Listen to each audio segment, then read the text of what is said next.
बांग्लादेश के चुनावी नतीजों से शुरुआत करेंगे, जहां इस वक्त बांग्लादेश नेशनलिस्ट पार्टी सबसे आगे चल रही है। शुरुआती नतीजों में बीएनपी 211 सीटों के साथ इस वक्त आगे है। जमात इस्लामी के नेतृत्व वाले गठबंधन को अब तक 70 सीटें ही हासिल हुई हैं।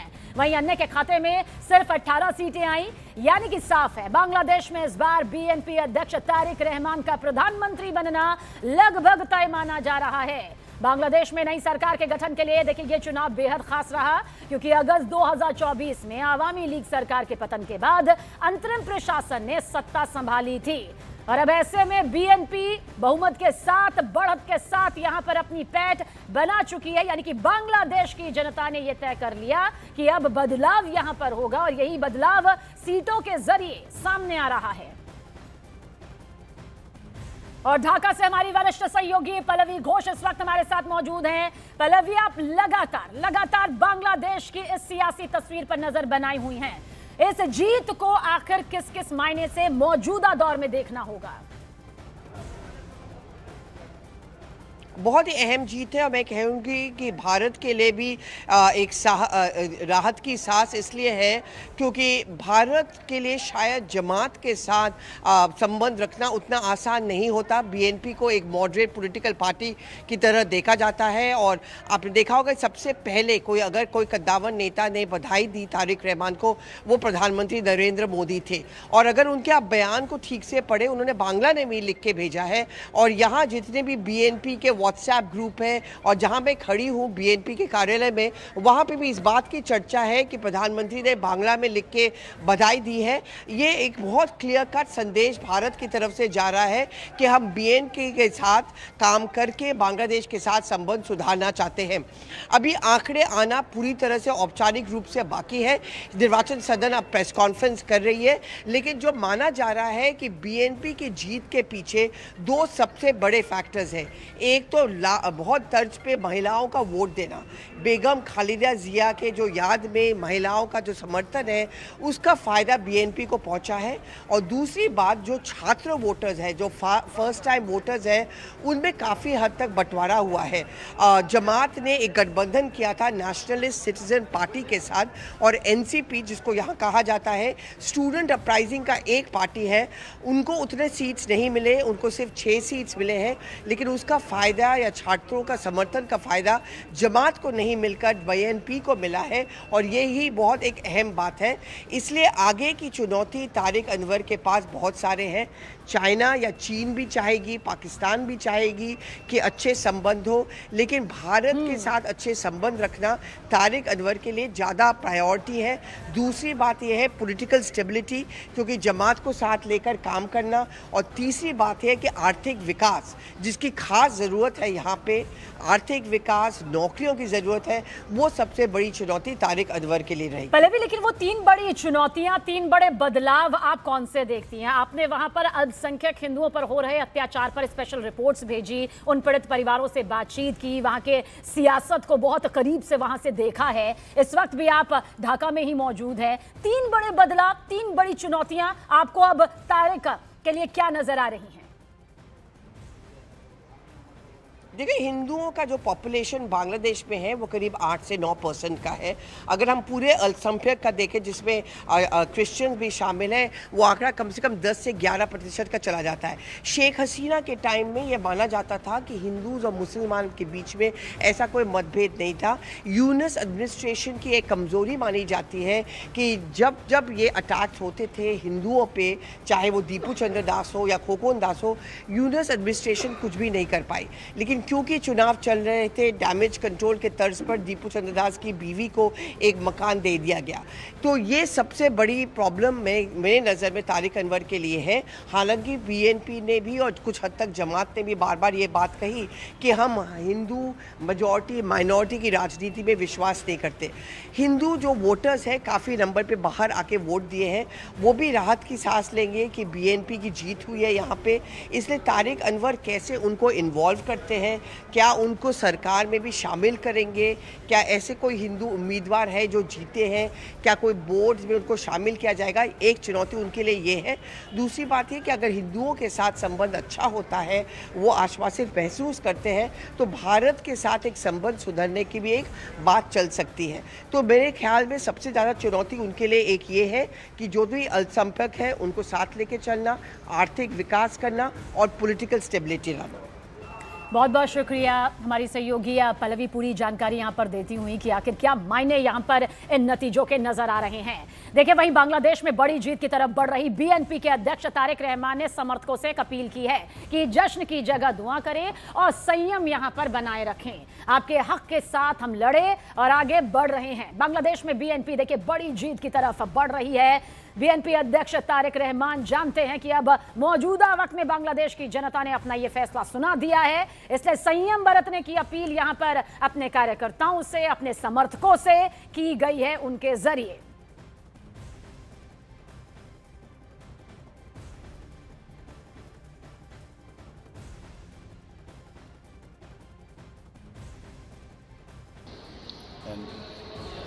The people of Bangladesh, they are very glad to express their choice, and the result accordingly, Bangladesh Nationalist Party has got the absolute majority.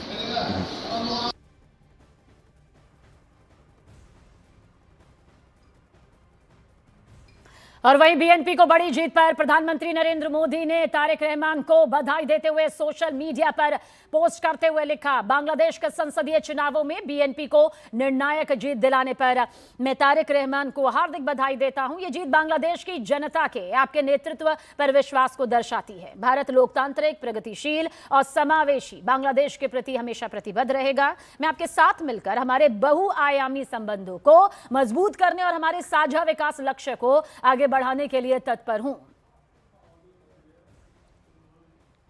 तो वहीं कांग्रेस पार्टी की तरफ से मल्लिकार्जुन खड़गे ने तारिक रहमान को बधाई दी और लिखा कि कांग्रेस की तरफ से मैं तारिक रहमान और बीएनपी को बांग्लादेश संसदीय चुनाव जीतने पर बधाई देता हूं। भारत और बांग्लादेश इतिहास, भाषा, संस्कृति और अन्य कई समानताओं के गहरे बंधन साझा करते हैं। एक लोकतांत्रिक, प्रगतिशील और समावेशी बांग्लादेश का हमारे क्षेत्र की स्थिरता और शांति के लिए सभी भारतीयों की तरफ से हमेशा समर्थन किया जाएगा।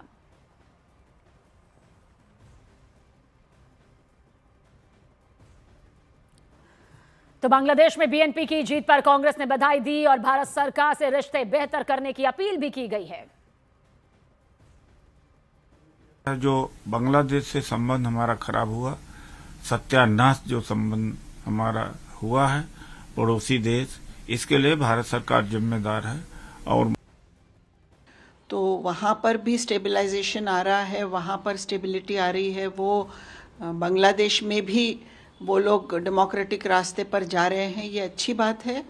और मुझे उम्मीद है कि आने वाले दिनों में ये संबंध बेहतर होंगे जो भारत के लिए फ़ायदेमंद होंगे। और बांग्लादेश में आंदोलन करने वाली छात्रों की पार्टी एनसीपी की हार देखिए बांग्लादेश में सामने आ चुकी है। बांग्लादेश चुनाव में एनसीपी सिर्फ 2 सीटों पर आगे। देखिए, शेख हसीना के खिलाफ आंदोलन करने वाले छात्रों ने यह पार्टी बनाई थी।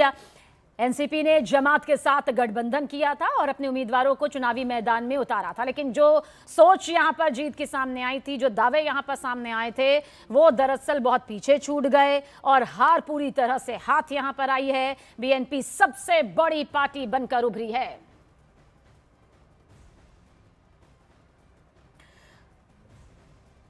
और नीरज कुमार हमारे सहयोगी ज्यादा जानकारी के साथ। नीरज, नतीजे तो यहां पर सामने अमूमन आ ही गए हैं, तस्वीर भी साफ हो गई है, लेकिन सवाल इस बीच यही उठ रहा है कि भारत और बांग्लादेश के रिश्ते जो बरसों पहले थोड़े बहुत सुधरे थे, जिसमें फिर खटास आई, तनाव बढ़ा और यह तनाव इतना बढ़ गया कि इस वक्त मौजूदा हालात सबके सामने हैं। लेकिन अब नई सरकार के आते ही अब क्या बड़ा बदलाव देखेंगे?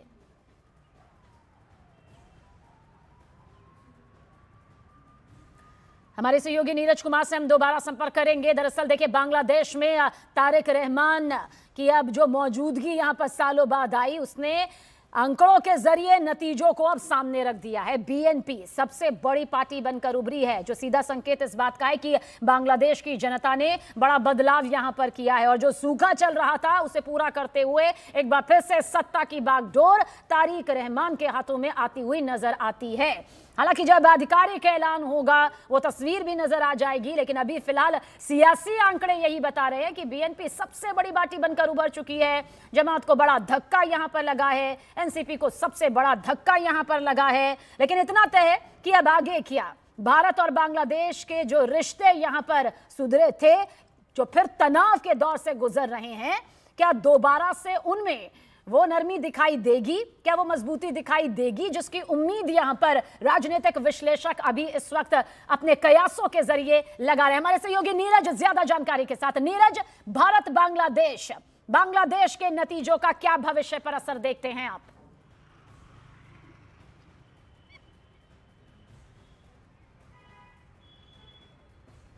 नीरज, मेरी आवाज अगर आप तक पहुंच पा रही है तो सवाल यही है कि भारत और बांग्लादेश के रिश्ते जो हैं अब इन नतीजों के जरिए आगे बढ़ते नजर आते हैं या फिर कुछ स्थिरता नजर आती है आपको? देखिए सबीना, एक बात तो साफ है कि प्रधानमंत्री नरेंद्र मोदी के ट्वीट में एक बात भारत का जो पक्ष है वो साफ प्रधानमंत्री नरेंद्र मोदी के ट्वीट में दिखा दिया गया कि भारत डेमोक्रेटिक, प्रोग्रेसिव और इंक्लूसिव बांग्लादेश का समर्थन करेगा। और प्रधानमंत्री नरेंद्र मोदी पहले नेताओं में शामिल है जिन्होंने तारिक रहमान को बधाई दी है, उनकी पार्टी को बधाई दी है। तो भारत का पक्ष साफ है सबीना की कोई भी इंक्लूसिव बांग्लादेश की बात करता है तो उसके साथ भारत के रिश्ते मजबूत होंगे। बांग्लादेश की अगर बात करें तो बांग्लादेश नेशनलिस्ट पार्टी की सबसे बड़ी चुनौती भारत से संबंध सुधारने को लेकर यह रहेगी कि वहां अल्पसंख्यकों की सुरक्षा को लेकर वो कितने भारत को आश्वस्त करते हैं। इसके अलावा बीएनपी की जीत के पीछे खासकर तारिक रहमान की रणनीति रही। उन्होंने घरेलू मसले पे फोकस किया और फंडामेंटल और इस्लामिस्ट ताकतें जो थी उनसे दूरी बनाई, तो ये उनकी जीत में एक बड़ा फैक्टर था। इसीलिए अभी उनकी पार्टी और गठबंधन जो है 211 सीटों पर आगे है। और एनसीपी, नेशनल सिटीजन पार्टी, जिसका थोड़ी देर पहले आप जिक्र कर रही थी, वो पार्टी बिल्कुल हाशिए पर चली गई है। हालांकि 30 सीटों पर एनसीपी ने चुनाव लड़ा था गठबंधन के साथ, जमात के साथ, लेकिन वो हाशिए पर चली गई है। सबीना, बहुत बहुत शुक्रिया नीरज, जानकारी के लिए आपका। हमारे सहयोगी नीरज कुमार पूरी जानकारी देते हुए।